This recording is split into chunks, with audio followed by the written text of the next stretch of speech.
y'all, welcome and welcome back. Happy Saturday. I am so excited to be here reading some stories that you guys sent in to me today. I do want to apologize. I haven't filmed like super long videos this week. This one will be longer, so it's going to be harder for me to control. I am sick. I have a cold. I know I sound stuffy. I'm going to be like doing this a lot. I'll try to cut most of that out, but we're trying our best over here. The weather suddenly changed and my sinuses just freaked out. So we're doing the best we can here. Before we get into these stories, I did want to let you guys know that you can check out the description below for my social medias, for the email address to send in your stories, and all that. So please check that out below, and without further ado, let's get into it. Warning, please lock your screens before reading further. Do you guys know how to lock your screens? You should have been doing that already before watching my content, but if you don't know how, I can make a whole video on it, because it's a good thing to do. Hi Morgan, I hope you're doing well. I'm writing for some insight as to what I should do. Something has followed me since I was 12, and 90% of the activity is negative. I'm going to skip over the first 11-ish years and focus on the activity that has me concerned with how to proceed. We call this thing JT, and it surprisingly acknowledges this name. The general activity from 12 to 18 years old was bold to say the least. My bedroom was directly above the living room, and no matter the time of day, you could hear footsteps pacing my room. They were walking in circles in the middle, then walking over to the stairs, waiting 60 seconds and then stomping back, only to repeat that cycle until I went out for the night. It didn't matter if we had visitors or the time of day. No one else could manage walking up those stairs. Just standing at the bottom made the hair on the back of their neck stand up. You would end up being sick and nervous. Fast forward to 23 plus, I meet my husband and the activity that I'm writing about began. When I'd be home alone after work, I left for work at around 3:15 in the morning and would get home at around 2:30 p.m. My husband didn't usually get home until I would go to bed. I would hear him calling for me from another part of the house, plain as day calling my name.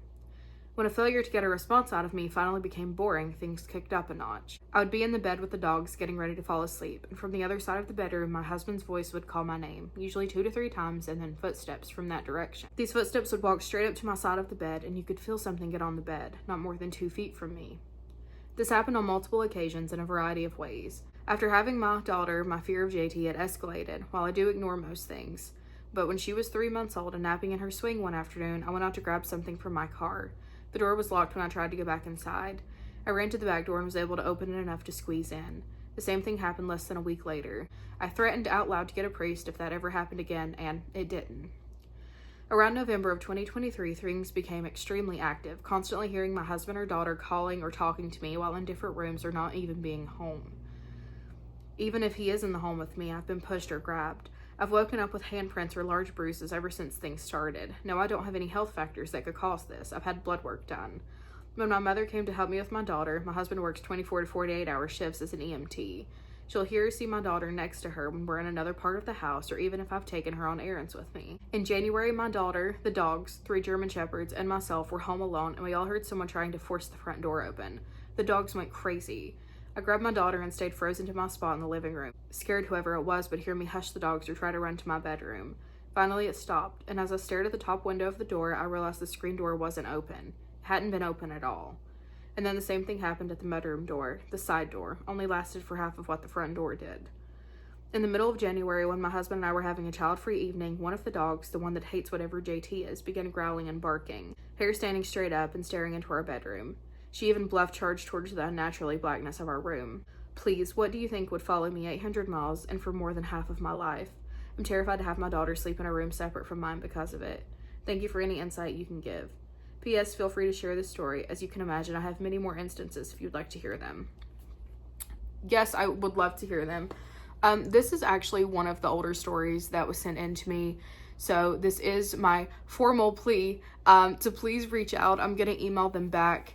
Let me know if things have gotten better, if they've gotten worse. I can only imagine if it happened for like 20 plus years of your life, it probably hasn't went away unless you did something. This is a strong attachment.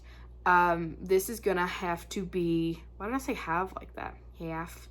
This is gonna be one that's gonna probably require a cord cutting ritual. I don't care what people say. People say all the time, you can't cord cut ritual an entity. Yes, you can. I've done it with mimics. It can be done. You can use a cord cutting ritual for anything. It's not just people. It's so helpful with situations. So I think maybe try a banishment first and a cleansing.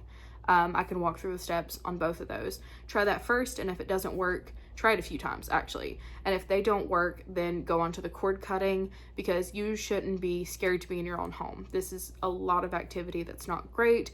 It really could be a mimic from the way it's doing things. It very well could be a mimic. They stay with you for years and years and years. So, yeah, I'm thinking a cord cutting is gonna have to be done, but I would try cleansings and banishments first because they're much easier and they take a lot less energy. All right, let's get into the next story, and it's titled Our Mimic. So we have another mimic story. So this is really out of my element. It's been pretty tight-lipped outside of our family. I found your accounts after searching mimics and trying to find help. I've been watched your channel, and it's been so helpful to not feel like I'm insane. We've been dealing with a mimic now for 20 years. We've never tried to get rid of it, just coexisted, but now it's impacting my children. I'm gearing myself up to go to bat with this thing, and I'm quite nervous. It all started when my family, my mom, stepdad, sisters, and myself moved into a suburb in Kentucky in 2004. I was 8 years old and loved our house. It had a pool in the backyard, kids all around the neighborhood. It was going to be awesome. And everything seemed normal until a couple of months after settling in.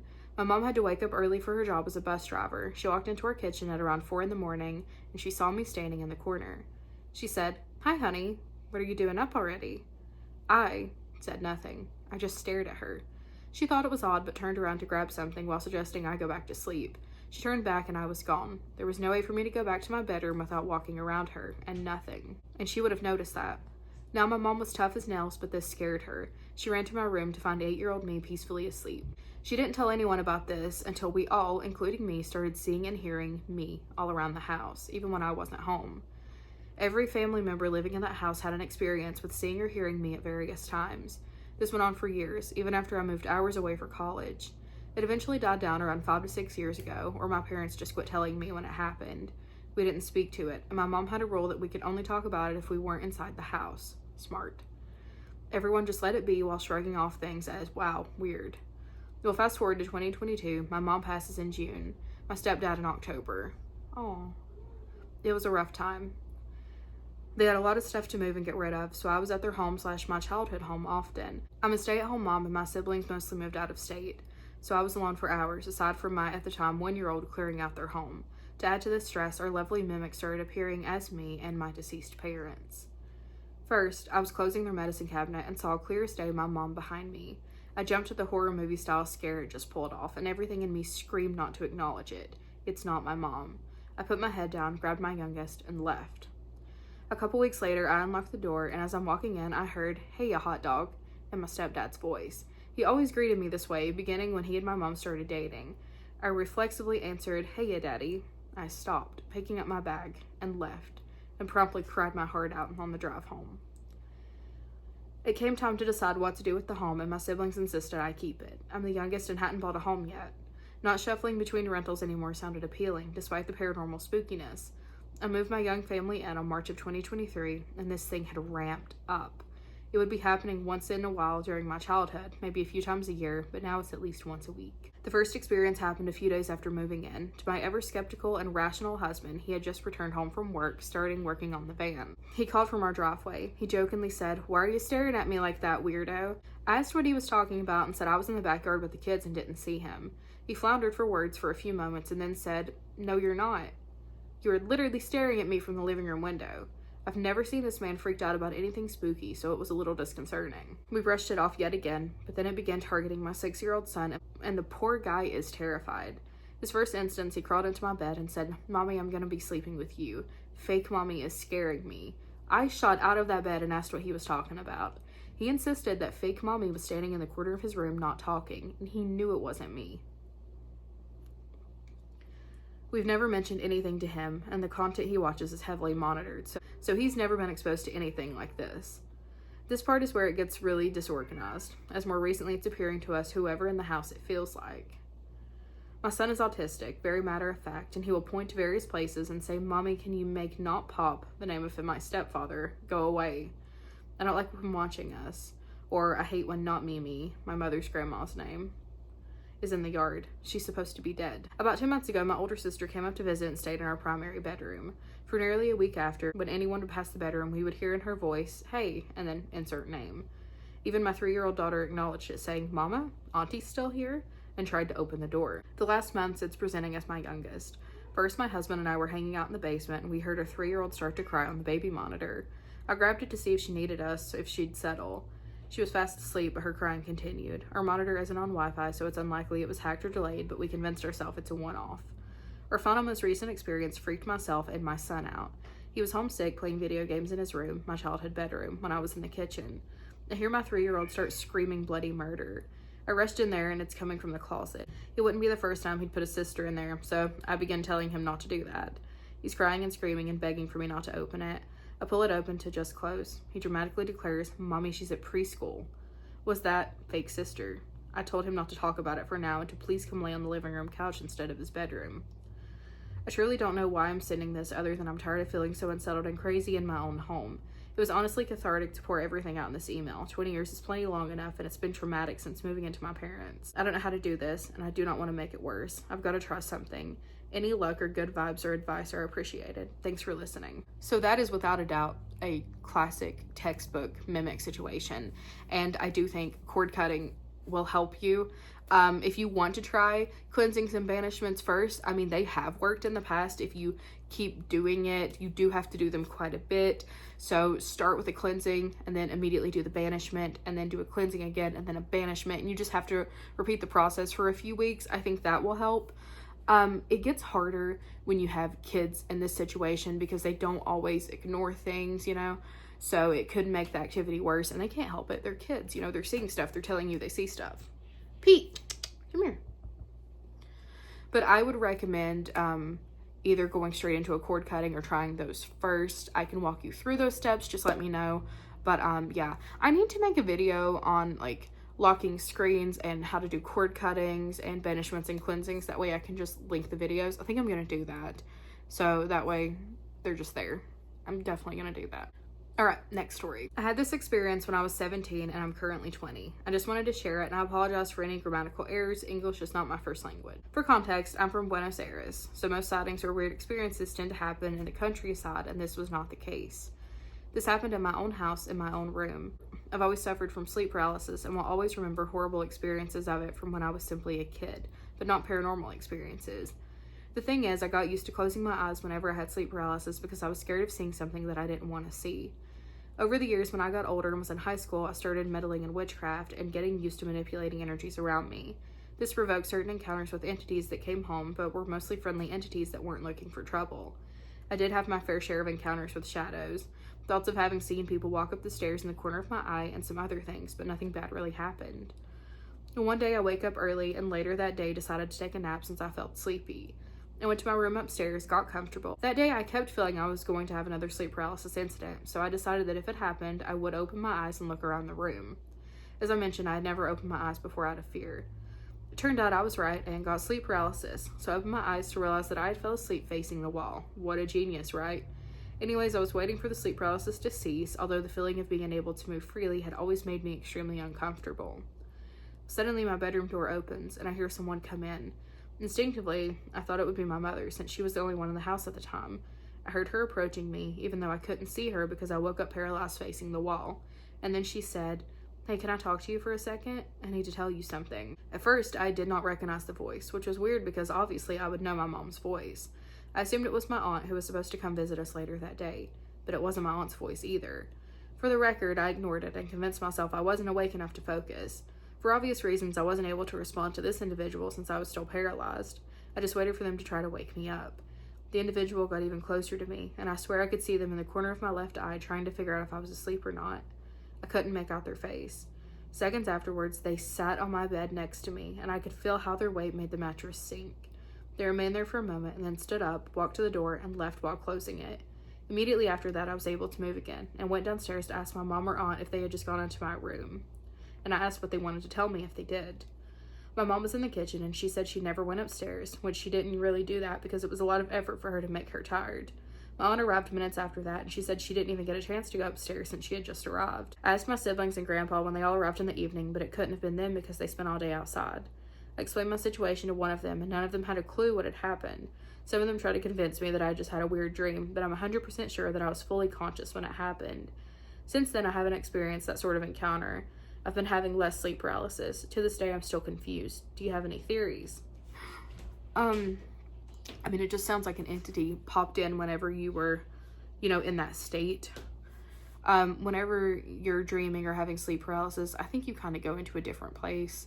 And I think maybe something just crossed over whenever you were trying to come back. It just followed you. So, yeah, I mean, if you haven't had anything happen, I wouldn't be too concerned. All right, next story. I never know how to start these things, so I guess I'll start by saying I'm 30, female, and then I live in Australia. Backstory, the paranormal has always been a part of my life. I remember at 4 years old, I would beg for my parents to take me to the cemetery across the road from where we lived. I used to walk up and down the rows and say hello, and I swear I used to have conversations with the children's spirits in my head. I've always experienced things, and I've shared experiences with family members and friends. I have 1,000,001 stories, but I think I'll start with something a little more recent. So I was getting my 3-year-old son ready for bed one night. Our routine is to change into PJs, brush teeth and hair, jump into bed, and read to him 3 books. We're in bed all comfy, and I start reading The Lorax by Dr. Seuss. My son was being a bit silly and kept talking while I was reading, so I'd settle him down and he'd stay quiet for like a minute or two, then start back up being silly. He stops me from reading once more by saying something, but what he said caught me off guard. He said to me, "Mama, there's a ghostie under my bed." I looked at him, he had a big grin on his face, and I just said to him, "Oh, don't be silly, there's no ghost." And he follows up with, "It kind of looks like Dad." Then his gaze goes from my eyes to the ceiling, to the corner of the room, and he says, "There he is," and points to the corner of the room behind me. It took all of my strength not to yeet myself out of the bed and run. The scariest part of this story is the fact that the only spirit he'd be hanging around that looks like my partner would be his dad, who passed when my partner was 10. He was not a good man. Used to hit my partner and his mother. He had psychosis from all the different things he would take. I've got some protection spells put up, and I want to cleanse everything, but need to do more research. Anyway, thank you, and I hope you enjoy the story. I have many more. One involves a black-hooded figure I saw when I was 8. I would love to hear more. Yes. That is creepy. Yeah, I mean, if you've got protection spells up, that's good, because it sounds like you might need them. Might need a banishment, too. All right, next story. I live in a small town with my parents. I've lived in this town ever since I was a child, and as a child, I've always got this feeling that I'm being watched. If I were outside, I felt as if someone were watching me through the window we have in our kitchen facing our backyard. So I'd turn my head to look, and of course no one was ever there. I was a kid, so most likely it was just my imagination playing tricks on me, right? Even when I tried falling asleep, it felt as if someone was watching me, not from my closet, but felt as if they were right beside of me, beside my bed, or even at my door at the end of my bed. But once again, I was a child, and it was probably just my imagination. Well, that's what I thought at least. Usually that feeling of fear would disappear between the ages of 11 and 12, but that feeling stuck around.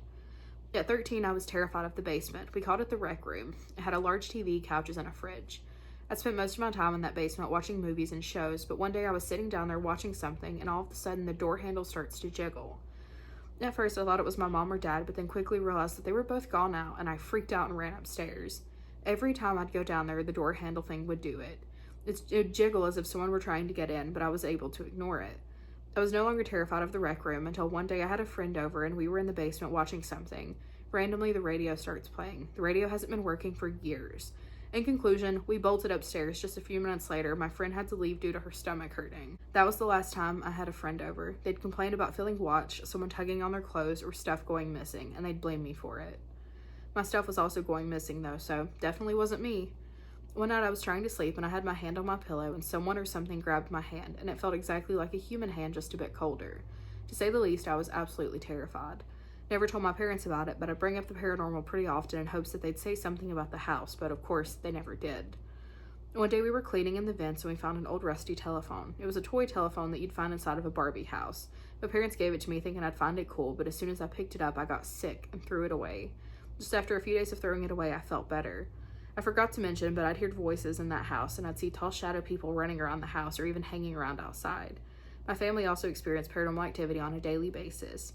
My whole family have at least one time seen a spirit or of a deceased family member. The house is over 50 years old. So that story of the hand grabbing yours reminded me something of that happened to my husband. I'm going to see if he'll come on here and tell that story because it's really creepy. It involves sleep paralysis and So my whole body just took a screenshot. I'm not going to tell you where this is for privacy reasons, but it's a mimic story, and this city I go to like weekly.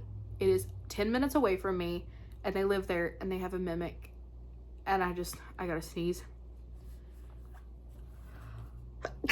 Sorry, but we have to read the story. We have to. I'm 23 and living in a town 10 minutes away from you.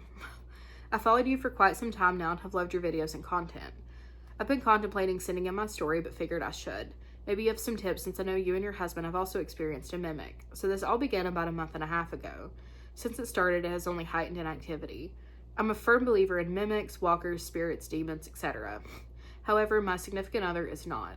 My significant other and I have had heavier conversations because I used to deal with a mimic that would play itself as my deceased sister. I would hear her screaming for me, calling my name across the house. My significant other seems to believe that it was my mind playing tricks on me, and that it's just because I was missing my sister, and my mind was convincing me she was calling for me. Okay, I get that, but like, why is my nose so stuffy right now? And I feel like that would make enough sense, but I feel like your brain wouldn't have her like doing something that would alarm you. You know what I mean? She would just be like chilling if you missed her like that. The activity I was experiencing died down a lot and completely... Okay, so I don't know if you can hear my throat. I don't know what's going on, but I'm starting to lose my voice. So I wanted to read some more stories. I actually started one that was a few like minutes over from me where it took place, but my voice is completely going. So I guess we'll stop here. I'm sorry this video is not as long. I'm glad this is the last one that I was filming. But yeah, dude, allergies suck. Anyways, thank you guys so much for hanging out with me, and I will see you, today's Saturday, I'll see you Monday.